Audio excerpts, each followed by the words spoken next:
Alright, ladies and gentlemen, Fabs in the house, and welcome back to the channel.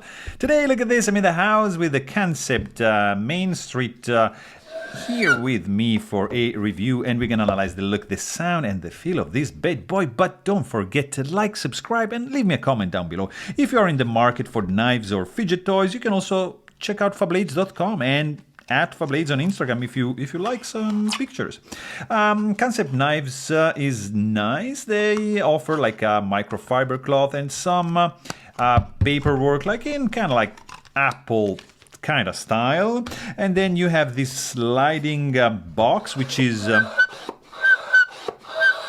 making an interesting sound when you deploy the box. And then you're gonna find a pouch, nylon pouch with the faux leather kind of I don't know the name of this guy, strap, Kansept. And inside you're gonna find your knife, of course. So nice packaging, I have to say, for this Chinese made knife. This is the Kansept Main Street. Let's quickly check the size on this fella. 3.6 inches for the 3.3 inches for the 3.4, let's say, for the cutting edge, and 4.5 for the handle, and a little bit less than 8 inches for the overall length. A couple of classic one you might be used to see on the channel are the mini bug out and the bug out from Benchmade, to give you an idea where this guy is standing. And I also have a couple from Spyderco, Para 3 and Paramilitary 2 up here to give you a better idea of the size of this fella. But to give you an even better idea, I'm just gonna show you a couple of Chris Reeve knives, small Sebenza 21, large Sebenza 21, to show you that this is pretty much in between the Chris Reeve knives offering. Let's show you, I want to show you another couple of big boys here. This is the Koenig Knives Ario Style 55, Brian Nadeau Void XL and F in the mix, to give you another perspective of this Main Street. I can also show you a little bit, something a little bit more expensive. Kultrotec Svarn 3 Hold Blade Works Haptic. This is the Spectre, of course, in the mix, to show you again. These are bigger than that, but anyways, that's it. How can this be it without showing you a couple of my favorite, probably the best, one of the best knives ever made is right up here. F3 NS by Shirogorov Custom Division, and Neon NL, also Shirogorov Custom Division. And this is like pretty much the same ballpark of the Kansept, but of course the F3 is a bigger boy. Anyways, we are here to chat about this thing over here, which is nicely made in China.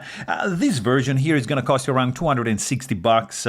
There's like an $80 version. I think it's G10 and CPM 154. Correct me if I'm wrong. So you have upgraded material in this version, but still you can buy the budget version for like probably a third of the price that you're gonna get for this one. But this guy has some nice fat carbon Arctic blue or Arctic Storm. I always mix those, but anyways, this is blue and black fat carbon, shimmering. Look at the detail right over here. You can see the layers going into each other. It's just a pretty cool set of scales. Of course, on the spine you can see the layering going on. So overall, this knife has an interesting look. The blade kind of likes reminds me of the Yojimbo from Spyderco. The handle not so much, but I like this handle more than I like the blade, I have to be honest. This blade is not really for me. Even if I'm a Warncliffe ship's foot fan, this, I would say, kind of like reverse tanto thing going on. It's probably too much, but I can see the utility for sure on this one. The overall look is good. It looks good in the complex. I'm really not a fan of this profile right over here, but that's just me. The handle is nicely done, nicely chamfered. This is a liner lock, and the show side on the liner has some pretty nice skeletonization going on. You can see the chamfering going on in and out. You get some jimping, internal jimping on the back, which is kind of like reminding me of this jimping here on the spine of the blade. And it makes sense. One is on the inside and one is on the outside. Inside and outside. So the skeletonization on the lock side is just like minimal. There's just like a couple of holes right there. But the liners are just reaching the end of the scale. So that's a good thing. You also have a couple of standoffs. You have 2 handle screws, 1 screw for the stop pin and just 1 screw for the pivot. And you're going to need a T8 or T10. Oh, guys, I don't know. Probably T8 for everything.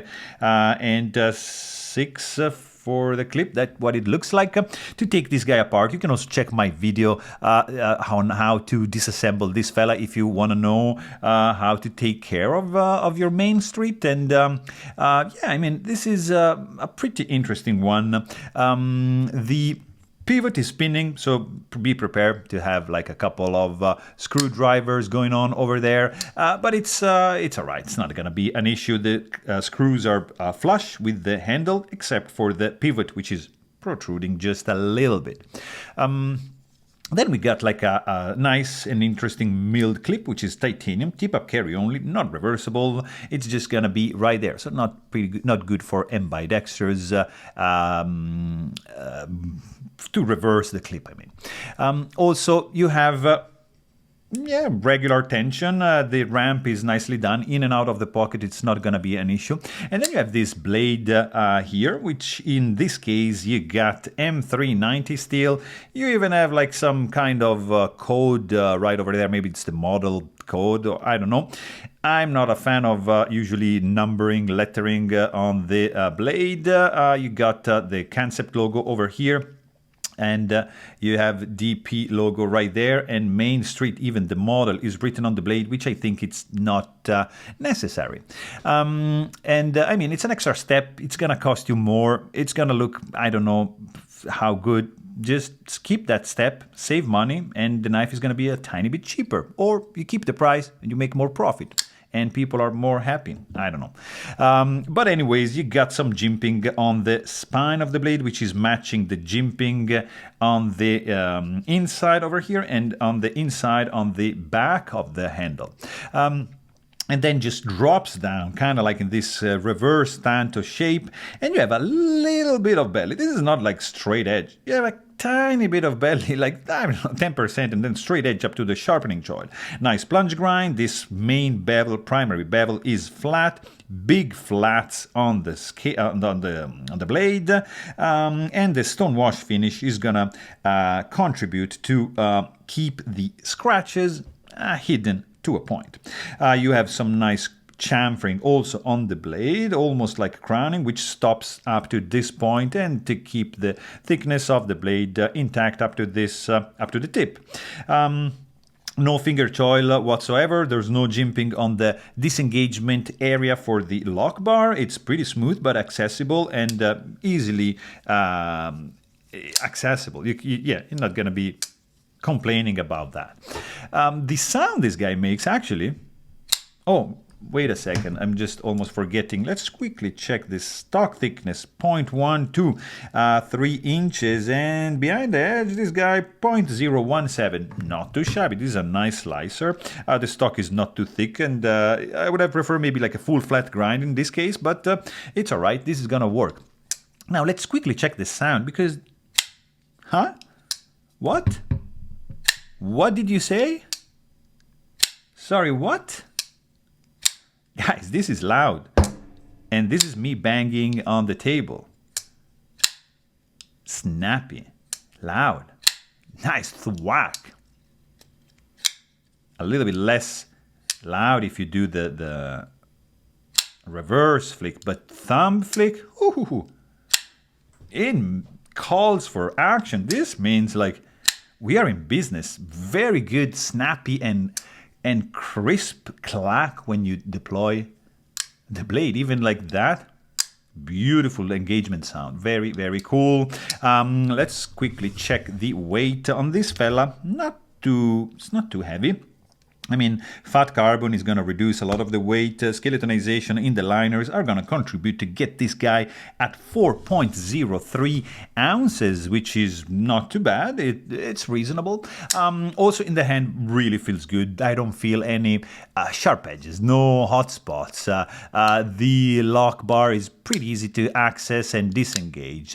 Jimping is not so functional on the spine of the blade. I don't really feel the need on jimping like internally done like that. It's not that, I mean, you can kind of feel it, but probably not that functional. I would prefer more functional jimping on the blade right over here.